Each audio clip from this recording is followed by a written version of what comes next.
Welcome to Econ 102, where economist Noah Smith and I make sense of what's happening in the news, technology, business, and beyond through the lens of economics. Let's jump right in. Noah, what merch is that? It's from a company that just got sold to NVIDIA called Brev. Oh, cool. What is it? They did like GPU stuff. Great. I slightly angel invested in them. Oh, wow. Is that a return them. first exit? No. My first exit was actually the best one. That was like first exit was like 2017. Oh, cool. So then maybe a no opinion venture fund in your future. I'm not.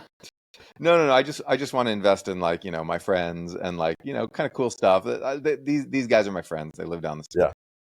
Well, just before we get into more, I do want to say that I feel I use your name a lot as an example of why sort of public intellectuals should move to San Francisco, especially if they're writing about technology as one of the factors that they're writing. But they should also be investors too. It's a way for them to get more plugged in, but also can make good money from it. I'm definitely not averse to investing, business ventures, whatever.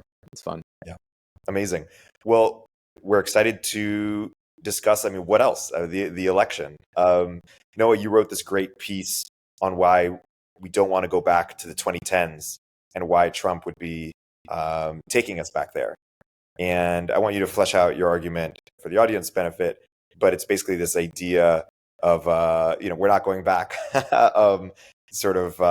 Trump was not the single cause, but was in your view a cause of a lot of the craziness of the 2010s and of the activism of certainly the far left activism of the second half of the 2010s.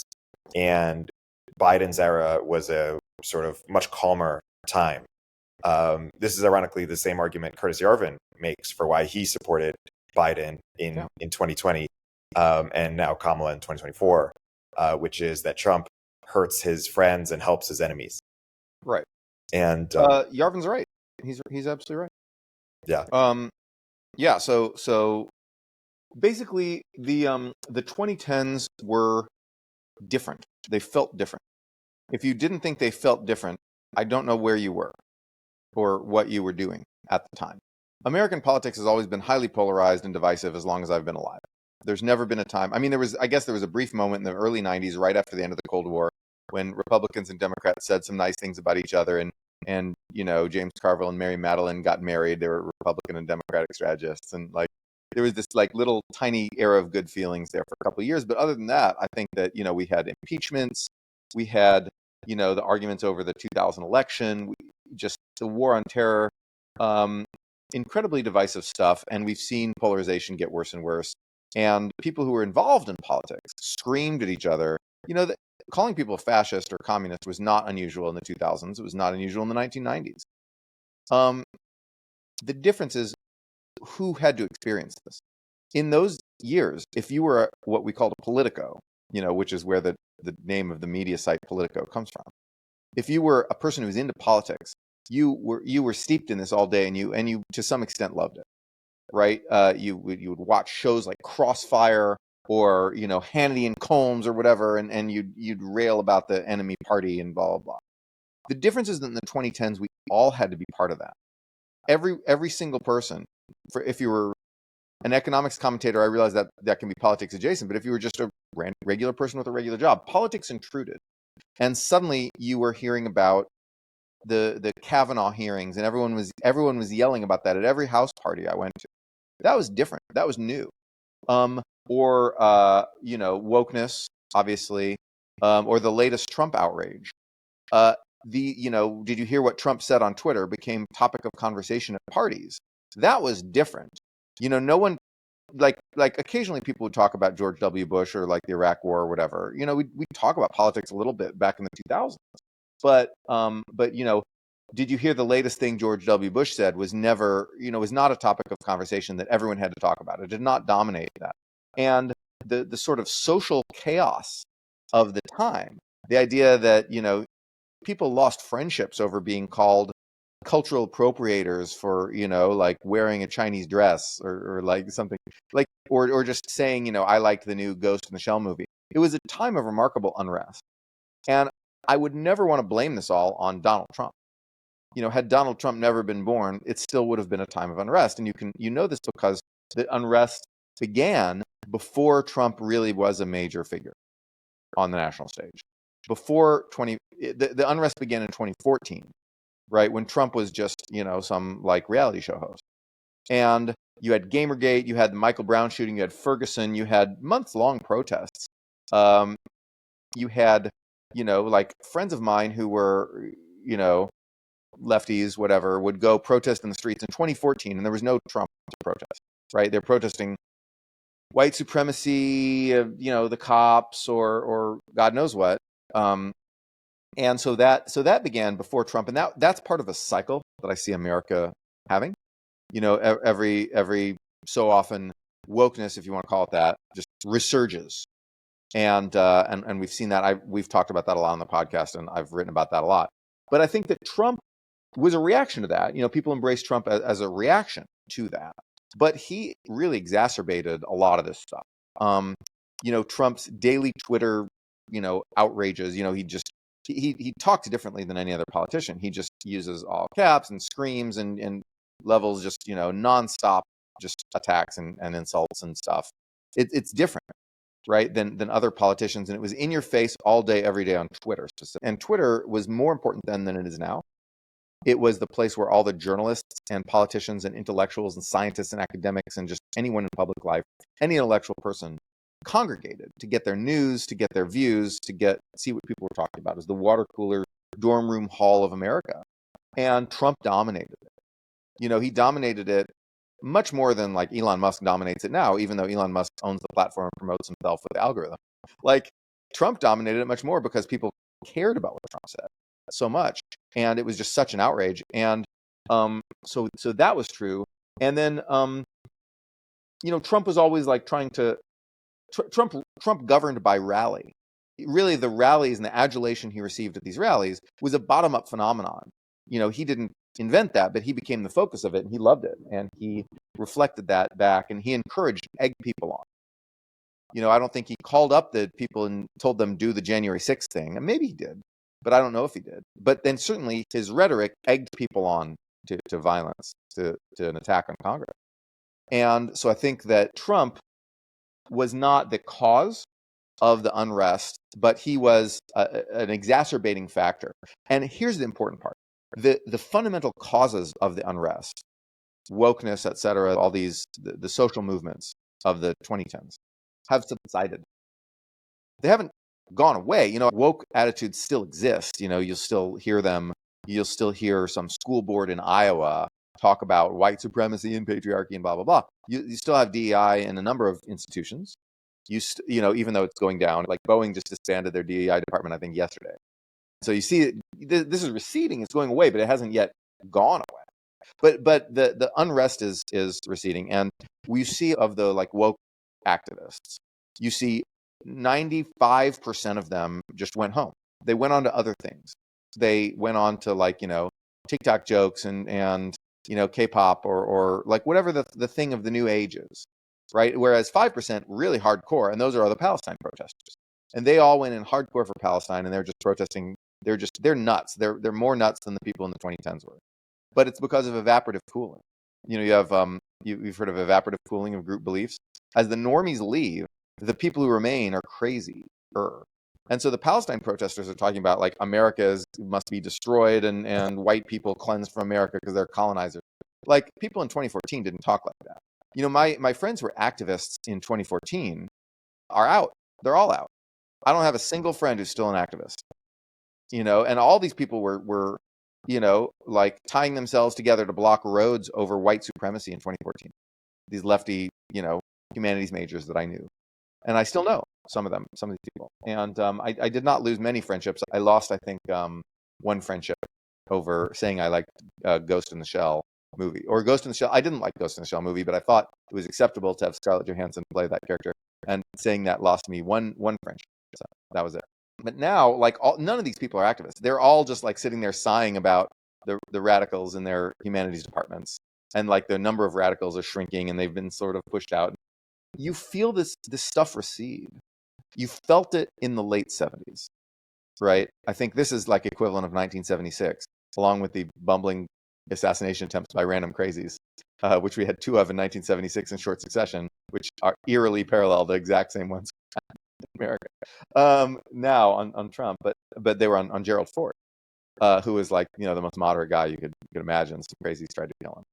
Anyway, so but if we're in 1976, you can feel the crazy ebb away, even as the hardcore crazies are still there. You had leftists trying to blow shit up in like 1985, right? But there were only like 5 of them. Okay, and then the evaporative cooling happened, and so the nation calmed down. And by the late 70s, people just wanted to like listen to Queen and like, you know, dance to disco and whatever, right? Like wear their bell bottoms. I don't know. I wasn't around for the 70s, but the point is that it calmed down, and it's calming down now. Trump is sort of, but Trump's still going. That's the thing. Like Trump, in part thanks to this sort of shot in the arm from some people in tech.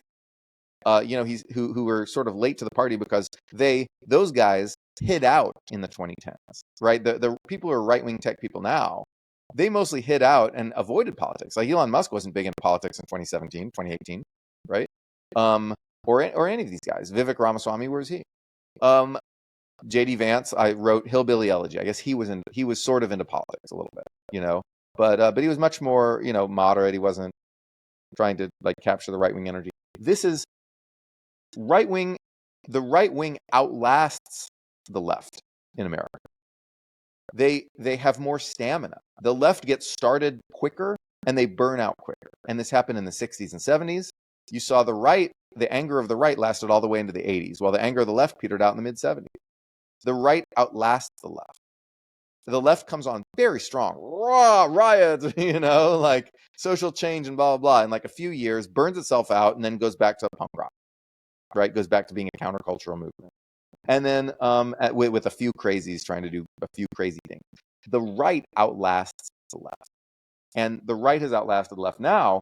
And Trump is basically the last major chaos agent prominent in American life today. Kamala Harris just released an ad saying 250 years ago. What was this quote? Hold on.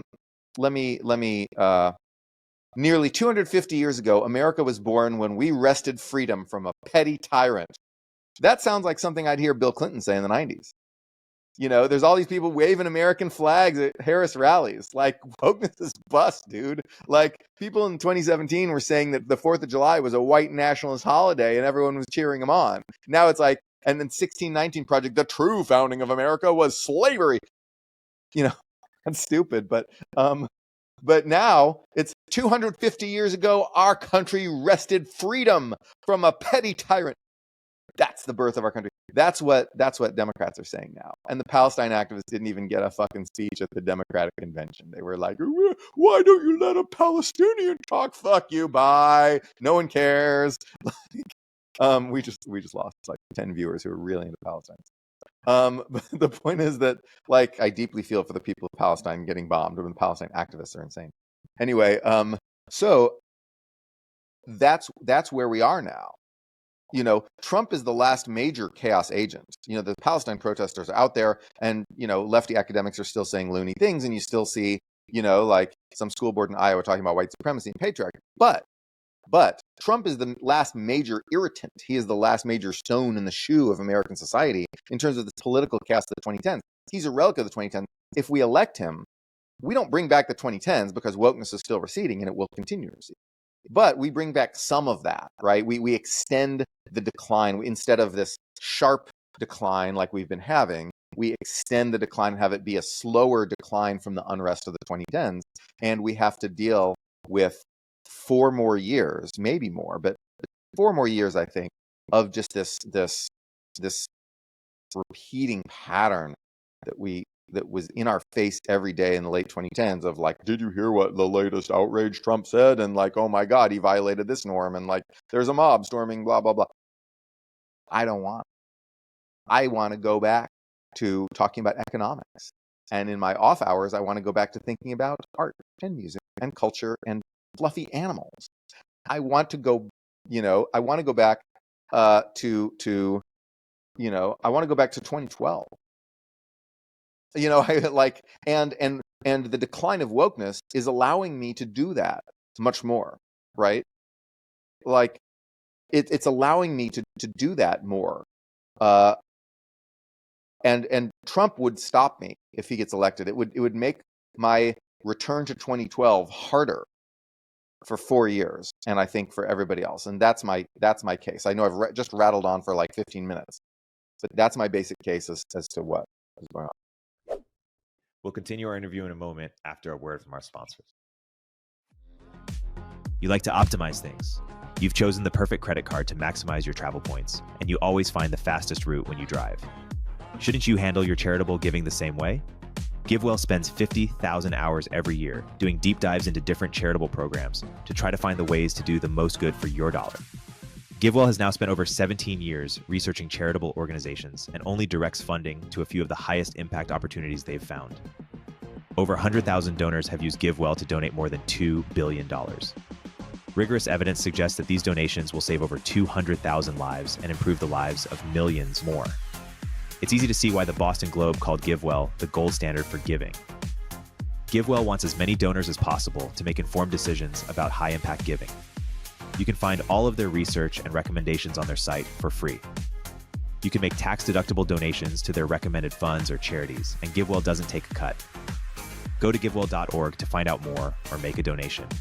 Select podcast and enter Econ102 at checkout to make sure they know you heard about them from us. Again, that's givewell.org to donate or find out more. As a developer, the journey from concept to production-ready LLM apps is fraught with challenges. Dealing with unpredictable LLM outputs, correctly handling PII, and ballooning API costs can all be blockers to shipping your next AI-powered feature. Weights and Biases Weave is a lightweight AI developer toolkit designed to simplify your LLM app development. With Weave, you can trace and debug input, metadata, and output with just 2 lines of code. Weave helps you run rigorous evaluations and securely manage all of your data sets and system configurations, so you can focus on what matters most, iterating and improving on your LLM-powered applications. Plus, Weave integrates seamlessly with your favorite APIs and libraries, including OpenAI, Anthropic, Mistral AI, Cohere, LangChain, Llama Index, and more. Make real progress on your LLM development and visit wnb.me/cr to get started with Weave today. That's wnb.me/cr.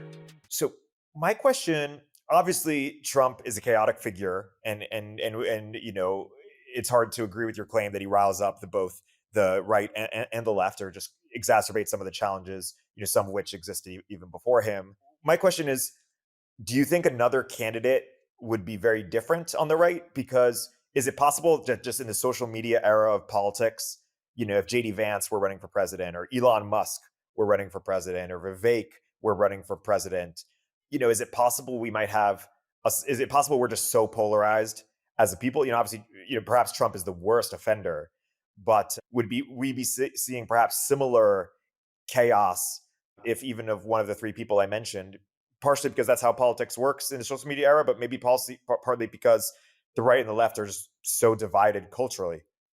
Yeah, I mean, they are divided culturally, and I think that it's a problem. But yeah, I mean, I think Trump is a unique figure. I think that all the other people, including the tech people you mentioned, they don't have the charisma of Trump, for one thing. I think, Elon's obviously respected, but I think that he's not necessarily loved by the people. And then, Trump is a very charismatic figure. He's yes, he goes on these crazy rants, but he speaks in a way that really resonates with a lot of people, especially like, older sorts of folks who watch a lot of cable news. He's a reality show host, and he's in tune with sort of a mass media culture that almost no longer exists, but able to recreate some of that through his rallies and stuff. And I don't think, Vivek's obviously not going to catch on like that. I think JD Vance is obviously not going to catch on. Elon can't be president, by the way, unless someone makes a constitutional amendment, which they won't. But then, like, Vance, man's awkward. Like, he can do okay, but he's nothing. He doesn't electrify crowds any more than like Ron DeSantis does, or whatever. Like, and so, yeah, I don't know that Kamala Harris is the most electrifying person either, but she's a normal politician. I think JD Vance would become a normal politician without Trump. I don't think he's going to be special. I think Trump is still a unique, special individual. Obviously, Elon's a special individual in completely different ways. He's special as an entrepreneur. It is interesting to note about Elon that he was normal in 2016 or whatever, like or more. He wasn't the divisive figure that he was today, that he is today, and it's worth just speculating on why that isn't the case. I think partially it's he realized that that's kind of like an occurrency in his social media is just the platforms reward it, and he's gotten so much of an audience because of it. But also, it seems like there were some events maybe that he felt he was demonized by that one governor or elected or sort of public official who told him to get out of California, or there was this kind of negative loop between him and the left. But I also wonder if it's not just him, celebrities in general realize that the more you kind of lean into controversy, the more you get rewarded because of it. And I wonder if that has helped it, sort of change the lack of normalcy. There used to be this sort of Michael Jordan idea that Republicans buy sneakers too, that you appeal to both sides. But now it seems like in our sort of fragmented media ecosystem, you want to be more, people want to be a cult leader of one side than a unifier. That's right. I think that's true. Cult is the interesting word here, because I think Kamala Harris's movement is fundamentally not a cult. She's got all these Republicans for Harris, like every week a new Republican says, I'm supporting Harris or whatever. The rhetoric is very like sort of, standard politician-y, I love America. She just did released this ad that said 250 years ago, our nation was conceived in freedom, and we rebelled against a petty tyrant, and very like this is the stuff that you said like in the 1990s if you wanted to be like a standard politician. You could call some woke stuff a cult. Like you had people in the 2020 protests, like literally, like you saw white people kneeling in front of random black people and asking for forgiveness. Like that's obviously religious, whether you want to call that a cult, but it's obviously a religious impulse. And I think you could call Palestine stuff a cult. Trumpism is definitely a cult. Like it's basically, the idea is just to replace every single institution with love for Donald Trump. It's they just said we're going to cancel the CHIPS Act. Why would you cancel the CHIPS Act? It's a bunch of manufacturing jobs, which Trump said he wanted to reshore. It's a bunch of manufacturing jobs, mostly for red states. Like, why would you deprive Arizona of all this money? Why would you deprive, all these, like, or Texas or whatever? Like, why would you deprive red states of money to rebuild American manufacturing, which Trump has always said that he wanted to do? But the answer is because it's something that is not of Trump. It is not of the personality cult. It came from someone else, and that's why they'll kill it. I mean, also they're beholden to foreign enemies and all that stuff that we don't like. But fundamentally, this is someone else's deal, and therefore it's not part of the Trump cult. So, yeah, classic cult of personality. And so I think if Trump goes away, then a lot of that goes away. I think politics will continue to be partisan and very divided, and we'll still have very divided media. CBS Evening News isn't coming back. We're still going to have Fox News saying one thing and MSNBC saying another. We'll still have, right-wing accounts making one kind of TikTok video and left-wing accounts making a very different kind of TikTok video. We'll still have this polarization in these different media spheres. This is not going to go away. But I think that, so it's not polarization that I want to get rid of. It's not that Trump is a uniquely divisive figure.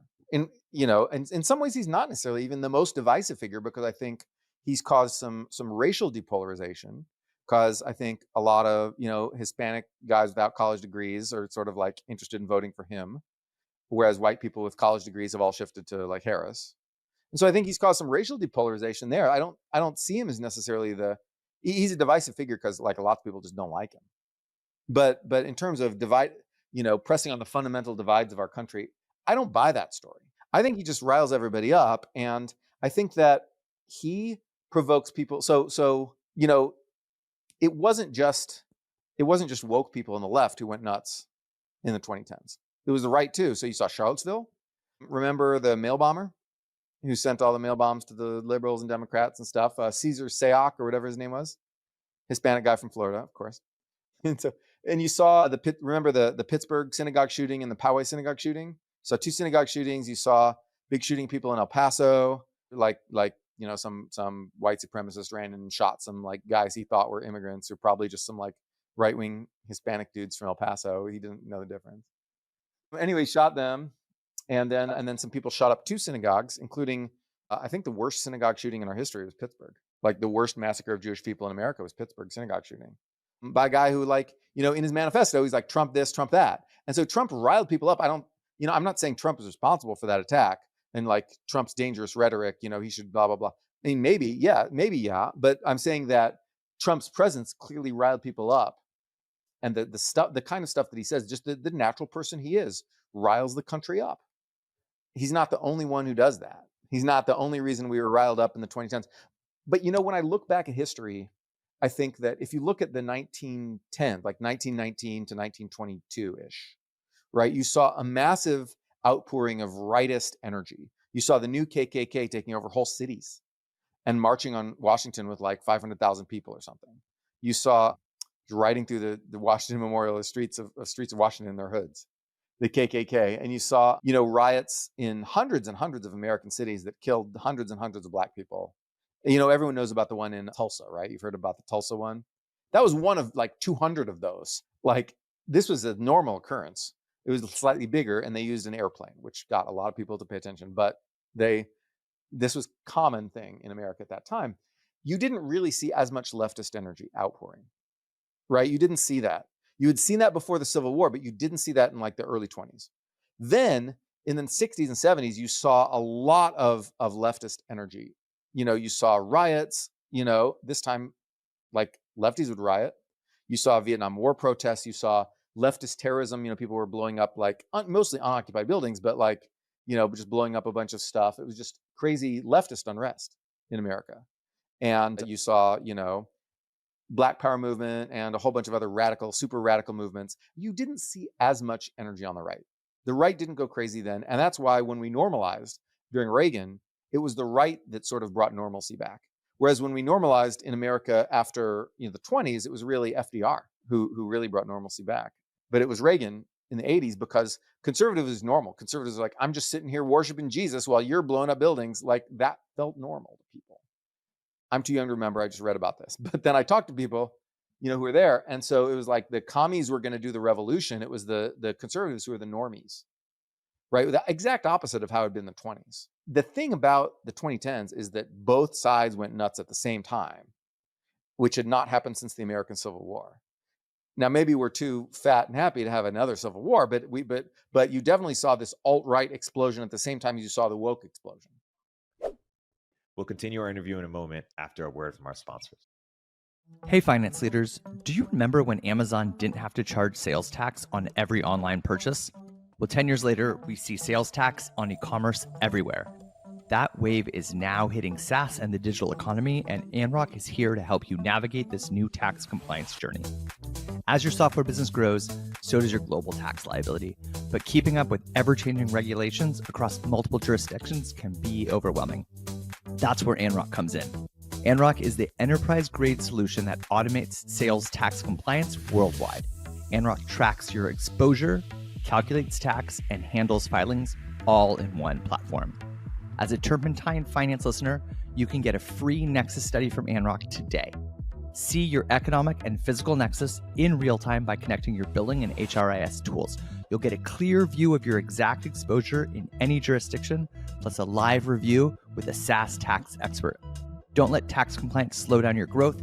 Visit anrock.com/turpentine to claim your free Nexus study and take control of your SaaS tax strategy. Anrock, empowering software businesses to grow across the globe.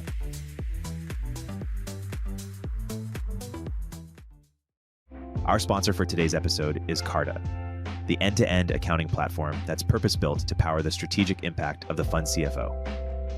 For the first time ever, private fund operators can now leverage their very own bespoke software that's designed from the ground up to bring their whole portfolio together, enabling formations, transactions, and distributions to flow seamlessly and accurately.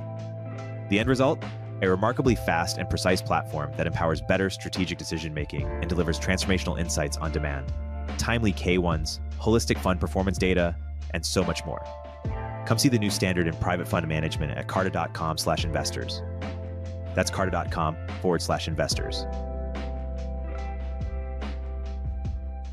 I thought it was a few years after, like, well, maybe it's by the same time, like I thought the left was like 2012 and the right was like 2014 or 2015 or something. but maybe that's close enough to be the same time. Yeah, no, I think that's to some degree right. But you had seen this stuff that eventually became like the alt-right, you had seen since the 2000s. Like I had seen it, I was on 4chan. I'd seen it bubbling up, right? And if you're on Tumblr, which I wasn't, you could see the leftist stuff bubbling up too, well before that. And so you saw, 2012, especially 2013, I think, you really saw the increase in this kind of stuff. But 2014 was, I think, when you saw Gamergate, and you did see Dylan Roof, right? You saw Dylan Roof was that 2013 or 2014? I don't remember. You know who that is, Dylan Roof? That name sounds familiar. Was I'm trying to remember what was the. Oh, he did a shooting. Oh, God. It was in 2015, actually. He did that shooting. So, well, yeah. So I'd say 2014, 2015 is when you started to see a lot of like rightist stuff. But honestly, like you didn't see that much of it in 2012. I was a professor during those years, right? I never saw wokeness on campus. Right? I left being a professor in 2015. I never saw wokeness even once. Didn't see a student protest at all. Zero. Right? This is New York. And we had a large minority population at Stony Brook University. And I never saw it. I never heard people use woke terminology. I never heard anyone try to cancel anybody. I never heard anyone talk about this ever until like, 20, after I left, people started talking about it and I would hear about it. But I would say that the chronology, I would say that both really went crazy in 2014. You could see it sort of rising in 2012, 2013, but I think both went crazy in 2014. Gamergate and the Michael Brown stuff. When were the Proud Boys formed? I mean, I know that Gavin McInnes was like, oh no, the Proud Boys weren't till 2016, but Gavin McInnes was doing right-wing stuff before that. It came to a head, these things come to a head. Like you could see a lot of these tendencies gathering in the 90s. Right, the substrate was being built, yeah. Yeah, and like then they came to a head and finally they broke into the mainstream and then they fought, right? It's like when bands break into the mainstream. Yeah, a 10-year overnight success or something. Yeah, it's interesting because what I read in your writing is you're hoping that 2025 to 2040 will be like nothing happened, or like a sort of a return to normalcy. And it's interesting. I hope for that too, but I wonder. I remember when George Bush was president and people really hated him, and now he kind of seems like a quaint, old guy compared to Trump. And I wonder if in 20 years from now there might be a similar affect. Maybe not. Maybe I just don't have enough data points. But that's like a pattern I draw of like things always get crazier, or at least in my limited experience. And so, or they always feel crazier. And so 20 years from now, it's possible, people might be like, oh, Trump, he did some wild, wacky things, but, the next guy is even crazier. The purpose of every Republican candidate is to make us miss the old Republican candidate. It's possible. He did, economically, he did some more progressive stuff, like student loan cancellation than other people.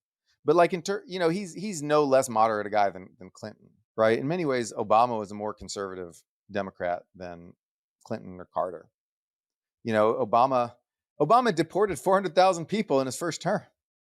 Right, but there was the sort of he coincided with some of the rise of wokeness stuff, some of the BLM stuff, some he gave gay marriage. Trump is a special guy, right? For sure. I would not, if Ron DeSantis were the presidential nominee, I wouldn't be worried about this at all. If I don't even know who's another prominent Republican politician who's sort of right wing also.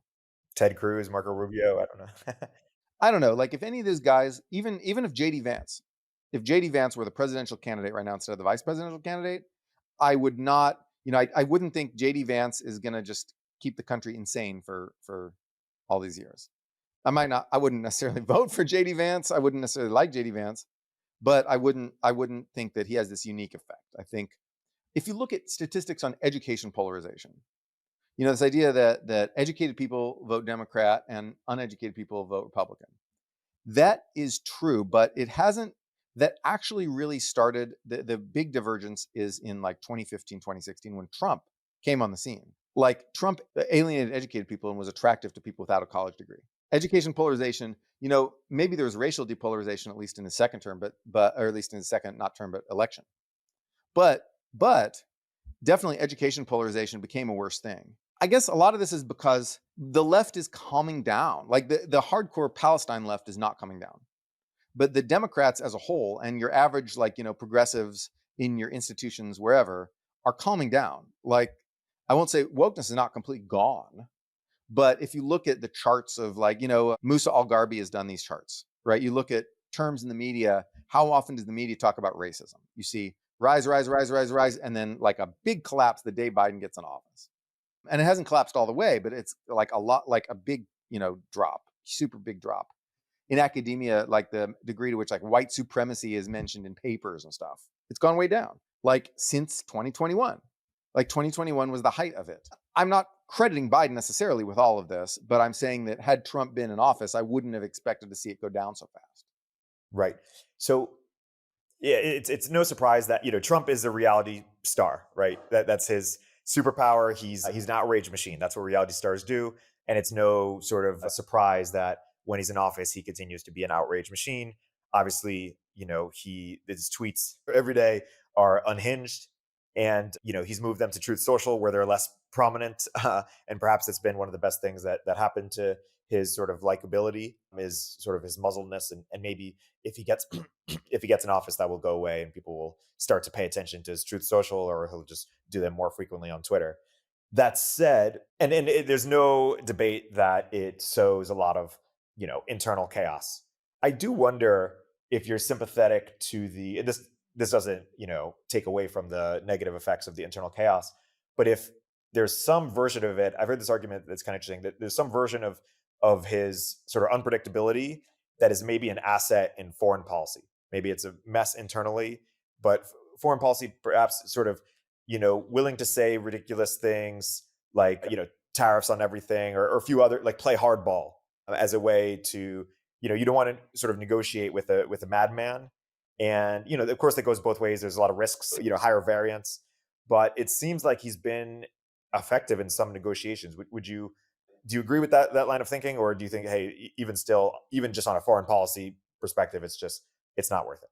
Well, okay. So what negotiations are we talking about? Let's go through some specific ones. Let's talk about North Korea. North Korea is one where Trump, promised to stop the North Korean nuclear program and basically got nothing done. Like, Kim Jong-un basically ignored Trump and just did whatever he wanted. After Trump said, like, he's my friend, blah, blah, blah. No, he was not. China negotiations. So Xi Jinping promised to buy a whole bunch of American farm products, and Trump promised to cancel some planned tariffs that additional tariff hikes that he was going to do. We did indeed cancel those planned tariff hikes. And do you think they bought any of the agricultural products? No, they did not buy any. Trump put export controls on China, and then later was sort of pushed to drop some of the export controls that he had put on China, which Biden was not. What about Putin, sort of Russia, Ukraine stuff? Do you think that would have happened under? Trump didn't really engage in any negotiations, like high-profile negotiations with Putin. But sort of the threat of, like, is some people say, oh, that might not have happened under Trump because it's just, Putin might have been concerned. I don't know. I mean, I think that part of the reason the Ukraine war happened was because Putin was getting old and, was scared of death by COVID, and just decided he didn't have much time left to do this. But I think he was planning to do this at some point. Whether or not, it might have been the Afghanistan withdrawal that prompted Putin to do it, because it happened pretty shortly afterwards. It might have made the United States look weak. In fact, it was the United States withdrawal from Vietnam that made Russia, the Soviet Union, feel confident in trying to basically take over Afghanistan back in the day. So there's a precedent for that. But I will also say that the withdrawal of American troops from Afghanistan was scheduled by Donald Trump by an agreement with the Taliban. So unless Donald Trump canceled that after, had Donald Trump won in 2020 and he got in office, maybe he would have canceled that. But he definitely made an agreement with the Taliban to withdraw troops at a certain time. Certainly, Putin, was already involved in warfare in part of Ukraine. There was like a limited war in Ukraine before 2022. It was sort of a low intensity war, but that had been going on for years. And that was going on during the Obama years. It was going on during the Trump years. Putin didn't exactly back off of that. Like, there was no backing off of that. And I don't think Trump wanted to make him back off either. Trump withdrew troops from Germany and, withdrew troops from Europe, and basically, said a bunch of stuff about withdrawing from NATO, although he ultimately didn't do it. I feel like the United States withdrawing from NATO is not a deterrent move. to Russia, to put it very mildly. So if we look at the counterfactual, would Putin have been afraid to invade Ukraine if Trump was in office? I don't know. But my instinct says no, but I don't really have a way of knowing. Right. And definitely the Armenia-Azerbaijan war did break out while Trump was in office. The Russia and India had a border fight, which we actually did help India win in 2020. That happened. China became far more aggressive in the South China Sea, like pressing its claims, taking territory from the Philippines. So I will note, by the way, China has been trying to take all these reefs from the Philippines, these shoals, to assert its claim over the Philippines waters and South China Sea. This is very close to Philippines islands. And during Trump's term in office, they did it and we didn't do a thing. During Biden's term, they tried and we like backed up the Philippines and they haven't been able to take that reef yet. So that happened. Iran's nuclear program did advance under Trump. I guess we canceled the nuclear deal that we were going to have to get them to stop. I don't see, you can always say, you can always make the claim about madman theory, right? Which Nixon, I think, invented. Is like, they don't know what I'm going to do. I could be a crazy guy. I could bomb them. You know, like, I don't think Nixon was a madman. I think he played one on TV. I don't think Trump is a madman either. I think Trump is honestly, well, I don't know. I mean, like, he killed Qasem Soleimani, the Iranian guy. He did order that hit. So he's not always just like a cowardly do nothing kind of guy. Although Iran is a lot simpler to pick on Iran than to pick on Russia or China, right? Like, he picks on easy targets, but still he did do that. And he did try to deny the election loss. He went for it. You know, he went for that. And so he's not always like, you know, just a cowardly wimp who does nothing. But at the same time, you know, he could have gone more all in on that election denial. Like, he could have like launched a hard coup. But I think he was too cautious for that. Well, on that note, what do you say to the, you know, one issue voter that is the, you know, the 10-7 Israel voter? Now, that's a small percentage of people, but it's a, you know, it's an influential group of people, you know, and some of them might say something like, hey, you know, Trump or Kushner, you know, made some progress in sort of, you know, peace negotiations or sort of, you know, bolstering Israel's alliances in the region, whereas Biden, you know, I can't remember the exact stat. Did he give 10 billion to Iran or something, or some lifted the Biden sanctions? gave 10 billion to Iran. I can't remember the the Iran giveaway act. Did I miss that one? I can't remember exactly what he did, but I guess, okay, U.S. grants Iran sanctions. Biden gives 10 billion to Iran. U.S. grants Iran sanction waiver. Okay. I see. Why? What is this? Yes, Iran is like, help, we need money to buy food. Your sanctions are starving our people. And we're like, okay, we'll give you a little bit of money as long as you use it to buy food only. Of course, you know, money's fungible. Right. But yeah, so we have humanitarian exceptions for the sanctions. That's why we didn't give them $10 billion, by the way. We let them like sell $10 billion of stuff. Or so we didn't just mail them $10 billion check. Yeah, that makes sense. Yeah, tell me this. So you went to this thing called Hereticon last week. Tell me what you heard there, what was going on there, like what, you know, I got invited to Hereticon once and wasn't able to go, but the conference organizer did invite me this year. What is it? What did you see there? It's a bit, it actually wasn't as like election focused as you would guess. My guess is that it was, what's it called? You know, 80% Trump or something. But, you know, Curtis Yarvin had a talk called The Monarchist Case for Kamala. You know, Brett Weinstein had a talk. Was it called Yas Queen, The Monarchist Case for Kamala? Because if not, I feel like I could improve this. Yeah, no, that would be a good one. It was. Brett Weinstein had a talk called "Is the Sun Going to Make Us Extinct?" There was a lot of like sci-fi, like, you know, super babies, you know, Tyler Cowen, you know, there's sort of the safety versus acceleration debate, you know, Ayaan Hirsi Ali on sort of, you know, Muslim immigration to Europe. You know, Ayla gave a talk on orgies and sort of her sort of sex research. It was a lot of like, it was almost like a carnival, sort of intellectual carnival in terms of like these wild and wacky sort of fringe, sort of cultural or technological sort of things that are happening. Not as much like, you know, who's going to win the election or policy debates. It's kind of like a festival. Yeah, got it. But it's conservatives. It's mostly conservatives. But I think what's interesting, sort of mostly from tech industry, is it? Also cultural. There's like, you know, the sort of, you know, Coleman Hughes wasn't there, but he could have been like cultural conservatives who write for Unheard, the sort of Jeffrey Miller, Diana Fleischman, Bari Weiss, Jonathan Haidt. Yeah. They themselves weren't there, but people from the Free Press, like Did Mike Solana. Yes, of course. Chris Rufo? I didn't see him, but I'm sure he was invited. But yeah, it's interesting. I mean, we've alluded to this in the past. In the conservative movement, there's a big sort of faction between, there's the traditional conservative right, and then the sort of like transhumanist right. Wait, that's the other faction, the transhumanists? Or sort of like tech progressive. One group of people wants to like shut it. Tucker Carlson talked about like blowing up AI, data centers or something. So like he wants to stop progress. Wait, Tucker Carlson talked about blowing up. He went to Hereticon and talked about blowing up AI. He said this on his podcast to Amjad. He was like, Amjad from Replit, who runs an AI company. He's like, wait, isn't this going to take over? Or shouldn't we blow this up or like stop this immediately? And there were talks about like trad wives and sort of like there's the traditional conservative faction that wants to like bring back sort of 1950s, and then there's the I think the Mike Solana right, or sort of that wants artificial wombs and wants sort of like a tech forward but still hierarchical and have strong order sort of in non-religious sort of society.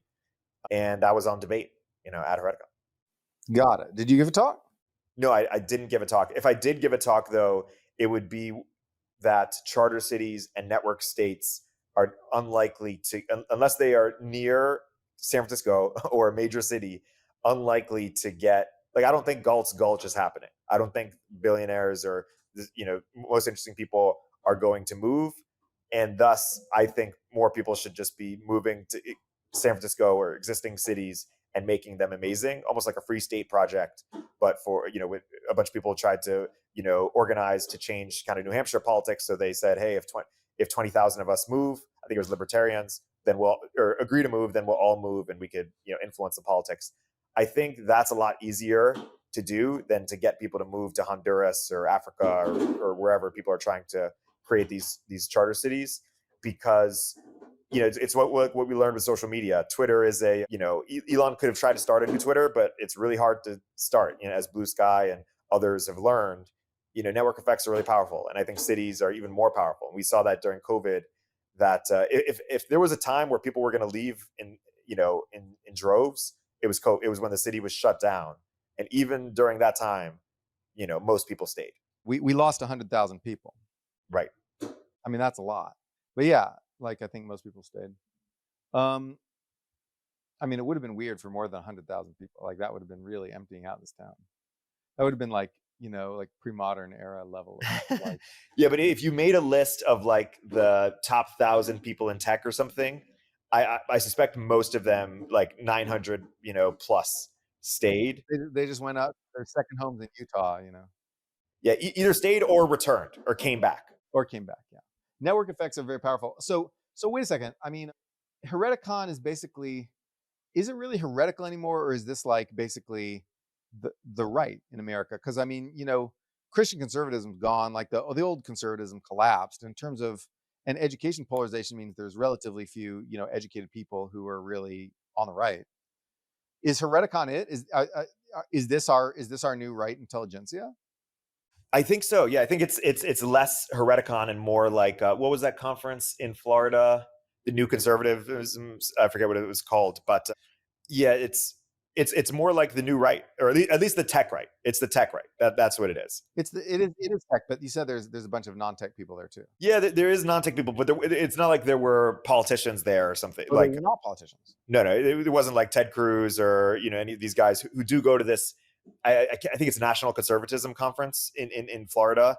So, yeah, there were cultural people, but I would say it was like 80 to 90% tech people. And then, people like Sarah Hayter or, Claire from Colette or, a bunch of these sort of writer, Kat Rosenfield, a Default Friend, a bunch of these culture writers. But yeah, I think it's less heretical because. Wait, Default Friend is Catherine D, right? Yeah. She was apparently a big fan of mine. Yeah, I'm sure I'm sure there were a bunch of Noah Smith fans that, I think I think you have fans on both sides of the aisle these days. That's good. Yeah. Anyway, yeah, I think it's less heretical because these ideas have kind of infused our circles a bit. Yeah. I always thought, it was very important for these people to call themselves conservatives or the right or something, some, obviously liberals changed their name to progressives, but come up with some name at least to say that you're on the same side as like all the oceans of like, non-college Republican voters out there. I think it's bad for a movement's intelligentsia to be orphaned from its working class base. I think you need those to be united as much as you can.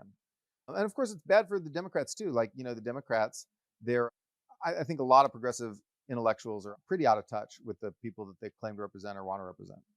But I think it's important for people not to be out of touch. And I think that the conceit, I think that the conceit during the 2010s of a lot of these people who would go to Hereticon, the Hereticon crowd, the idea that they are somehow, I'm gray tribe. Okay. I'm not conservative. I'm not progressive. I'm nothing. I'm just off here making a tech and just whatever. Like, no. You have conservative beliefs about things like family, tradition, Western civilization, or something. Like these conservative beliefs would not be alien to a conservative in 1983, right? They're not that different, and yet, I think it was just the force of wokeness in intellectual circles that scared these folks. They don't want me to say that they're a bunch of cowardly wimps who are scared of wokes, but like it was very ubiquitous, right? Like if you said like I'm on the right in 2017, like you'd be defriended, exiled, whatever, or maybe you wouldn't, but you'd at least think you might be, right? There's a chance. It was dangerous because of the elite consensus, because of education polarization. So you didn't want to say so. These guys like invented a third category, intellectual dark web. I'm not conservative. I'm part of the intellectual dark web. I'm gray tribe. Like really, they were just the intellectual conservatives. And conservatism meant a different thing. Like, okay, fine, maybe you like gay marriage, maybe you think gay marriage is fine, but like on almost every issue, you'd press people and they'd say some conservative stuff. Even conservative gay people. And Peter Thiel obviously is going to say, because he's a conservative guy, he's gay. But I always thought it was important for these people to say, I am a conservative, or some other equivalent term that you come up with, because then we need smart people on both sides, right? Obviously, we don't need smart people doing bad things, but I think we need if there's going to be conservative ideas, right-wing ideas that are smarter than like just like let's ban some woke textbooks or whatever, like culture war bullshit, like that didn't catch on, right? Trump is coming out with tariffs, but tariffs are actually a little dumb. Like tariffs on China, fine. Tariffs on like everybody else, so we can't even buy intermediate goods from manufacturers, dumb. Please, like, and I think you can see some of this with Elon, kind of saying, actually, we're not going to do $75 trillion of deficit spending. We're going to do austerity. We're going to cut the deficit. It may involve temporary pain. Some of you may have to die. But like Elon's saying this, and that's actually, I'm making fun of it, but it's smarter. Like it's what a smart person would think, not what a smart conservative would think, not what just a dumb populist conservative would think. Right? Because like, yes, we are going to need austerity. It is better for Republicans to go for austerity than to go for infinite deficits. I would, that doesn't mean I like to see like tax cuts for the rich paired with cuts for things for the poor. I don't like that because that's pretty like Gilded Age stuff. But it's better than Venezuela, right? So I'd rather see that. So I think, if guys like Elon, the Elon shadow president theory, I don't believe it. I think Trump will probably fire him, but I think, if he gets in there, but I think if it were true, I think that Elon would do, like deregulate tech, just do a bunch of deregulatory stuff, and that would actually be on balance helpful. Yes, sometimes there's regulations you need for safety and stuff, and so some consumers would get E. coli. I don't know, but like I do think that in general, Elon's agenda would be a lot smarter than whatever Trump would do just instinctively from like watching CNN in the 90s and just deciding on his tariff policy by that. I hate NAFTA, like whatever. So conservatism needs smart people. We can't shame every smart person into not being a conservative. All right. That was tried. I never tried that, but it was tried. you can shame a lot of them, right? You can get education polarization. We got education polarization. We got 75% or whatever, large percent of educated people to go be Democrats, right? But that just means that when the Republicans win, they're not going to be smart about what they do. Okay, so like education polarization was bad because it meant that when the Republicans win, they go dumb. And Trump's first administration was dumb. You know, it didn't have a like. Fortunately, it had enough people like in the military doing like Operation Warp Speed that they were able to sort of get that done and hold together. And he had Steve Mnuchin, who was able to actually put together a pretty good COVID relief package, which did contribute to inflation, but overall it was the right thing to do. And so that, yes, they had some competence, but overall, like, conservatives have not governed competently because of education polarization. Smart people left the party. So maybe the Hereticon guys can bring it back. What do you think? I think that's what's happening and needs to happen more. So yeah, I think that's exactly right. Maybe we could close with, just because our next episode might come out after Tuesday. Is it just a coin flip? Is it like any thoughts on how should we interpret where we are at with election odds at this moment, or how do you think about our ability to even understand, what's likely to happen? Is it really just nobody knows? We're all just guessing. Yeah, I mean, Nate Silver, he's a smart guy, spends just an absolute ton of mental energy and stuff tweaking all these models and looking at the quality of polls and trying to sift every little piece of information he can. And his forecast today says Harris 48.5%, Trump 51.1%. The Trump people will be like, we're winning 51.1%. That's a percentage chance. That's not polls, okay? We don't know what the polls are. Like polling has gotten bad. Because first of all, because everyone got a cell phone, so you can't reach anybody. When I see a pollster, I hang up. Like you can't reach people now. Yeah, so there's that, and so you try to correct this with fancy statistics. But that always involves a lot of assumptions. Like, are we sampling too many white people? Are we sampling too many black people? Are we sampling too many old people? Well, are too many young people? Whatever. Like, you have to make these assumptions, right? So polling sucks. And then so all the forecast models are based on polls, and there's herding. Nate Silver just wrote a column about how people add these fudge factors, and so they herd.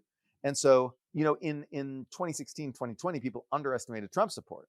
If you think that the same old polling errors are underestimating the shy Trump voters, Trump's going to kick ass. He's going to win. But if you think that the pollsters, if you think that they overcompensated their polls so that they were like, well, we missed all these Trump voters, let's just assume there's lots more Trump voters than there are, which is one possibility, and Nate Cohn of New York Times thinks that that's a possibility, then Kamala's going to stomp, right? Of course, all the Republicans will say, but the polls said we were going to win. It must be stolen. Stop the steal. Like, how about 2016, bruh? Like, 2016, all the polls said Trump was going to lose, and then he won. Yeah, I didn't hear you complaining then. I didn't see you saying stop the steal in 2016. But anyway, so that could happen, right? Kamala could win. We just don't know, because polling is fucked in ways that are not just random, but are structural. It's structurally fucked, and we don't know which way it's structurally fucked. And, the prediction markets have now reverted. I think now it's 50-50 again in the prediction markets. Suddenly, after one French guy who bet his entire life savings on Trump on Polymarket, ran out of cash to keep doing this. That one French guy, he wasn't even that rich. He just bet his entire life savings on Trump. And then and then it collapsed, and he's way underwater. If Trump loses, that guy, you're going to have one poor Frenchman. Fortunately, they have a welfare in France. But anyway, I guess, so we don't know. And I don't know what's going to happen. I wish Trump were not as strong. I think he's just clearly bad choice. I'm very happy with sort of a lot of the changes that Kamala Harris has made in terms of, patriotism and loving America and just being moderate on a bunch of stuff, being pro entrepreneurship and all these things. They're still progressive, but progressive means a different thing than it did 4 years ago now. And I think Kamala Harris is part of that. And I think I would like to see her win. I don't know if she'd be the best president we ever had, but I'd like to see her win. I think that 4 more years of Trump is just something that I dread having to write about that every day, because that's my job. I want to write about economics. I want to write about optimal tax policy. I want to write about optimal tariff policy. I want to write about industrial policy. When it gets in office, I'll only be able to write about these once every other thing or once every 3 things, because Trump's just going to cancel the CHIPS Act. He's going to raise all these stupid tariffs. I'll be able to write these dry pieces saying here's why everything Trump did is wrong. or whatever, or maybe he'll do something right, and I'll say, well, actually, Trump did a right thing, and I've been there. I wrote for Bloomberg. I wrote 5 things a week for Bloomberg. I did this the whole first Trump term in office. I know what this is like, and often I would even relish the chance to write about Bernie stuff because it was just a break in the writing about Trump stuff. Like, I don't want to have to write about that insanity day after day about I don't want to have to write some like dark, dire post about like another synagogue just got shot up. What, right? I don't want to write that. I want to do my job of writing about economic policy. And I feel like Kamala Harris is a person who will just let me do my damn job in that sense, if that makes any, what do you think? What do I think? I think that Trump it will be a crazy time. I do worry about people also, contesting the election if Kamala wins, like we had in 2020. I'm a little bit more cynical. I don't know if cynical is the right word, but like less optimistic that either way will be a return to normalcy. I do agree that Trump will present, a crazier time for sure than Kamala, but I do think, Kamala doesn't tweet dumb things every day, but every time she speaks, people do take clips of her and, sort of present them in a way that makes her look really bad and, sort of undermines confidence in her. And so I think that if she wins, I think that actually people will be complaining about sexism and racism because there will be a lot of sexism and racism because people will be like, hey, this person is just not great. So you think Kamala will do a bad job, or sexist and racist may think she is doing a worse job than she is, and this will cause like a bunch of woke people to like get really mad because they'll be like, look at all this sexism and racism. Well, I think both sides will be mad no matter what, and this sort of ongoing war will continue. In either case, I hope that it can be contained to just the online world and not sort of riots or protests. I actually think I think people are tired of riots or protesting either way. So I'm not as concerned about it. It'll affect our, what we see in our feeds. But I think, the Republic is strong, or at least it's stronger than any other country's sort of internal, any, sort of our adversaries' sort of internal systems. Like, I think, I think we're going to be fine. I mean, not to be sanguine or sort of, blasé about it, but I think there are unique risks. I really don't want to see wokeness come back. I don't want to see us rehash these stupid fights. I don't want to see crazy people get re-energized. I do sympathize with the argument that Curtis made, and you made it in a different way or more fleshed out way of like, Trump hurts his friends and helps his enemies. But yeah, I don't know. I mean, this is the greatest reality show on earth, and we'll see what happens. All right, can I say one more thing before we go, which is that I believe that you're probably right that American society will, and maybe even our economy will ultimately be fine. But I think the international situation is more grave. I think that much of the United States' ability to resist the economic and military coercion of Russia and China, especially China. I mean, Russia's a satellite state of China. We just say Russia and China. But of China and its satellite constellation of proxies, Russia, North Korea, Iran. Much of our ability to resist all this stuff is because we have especially important, reliable allies. Germany, Japan, especially South Korea, and some others too. I'd say Taiwan's important because of chips, obviously, and then other European countries are important. These are important allies. These are key allies. And I think that if Trump gets in power, there's a much bigger chance these allies fall to our enemies, that Japan and South Korea will become essentially satellite states of China, that the states of Europe will become essentially satellite states of Russia and thus proxy satellite states of China, and that essentially China rules Eurasia. Eurasia is more powerful than North America. Look at a map, and so if China rules Eurasia, the idea that America can sit here behind our oceans in splendid isolation and not be affected badly by that is foolish. Some people thought that before World War II, and they were wrong then. Unfortunately, we had FDR in power who knew they were wrong, right? But I think that letting China dominate, Japan, South Korea, and Taiwan, and India too, and letting China through Russia dominate Germany, France, Poland, and all the countries of Europe. This is a very bad idea for us because we're already a lot smaller than China. We can stand up to them if we have all our allies on our side. But without our allies on our side, if we just ignore our allies and kick them out of the alliance.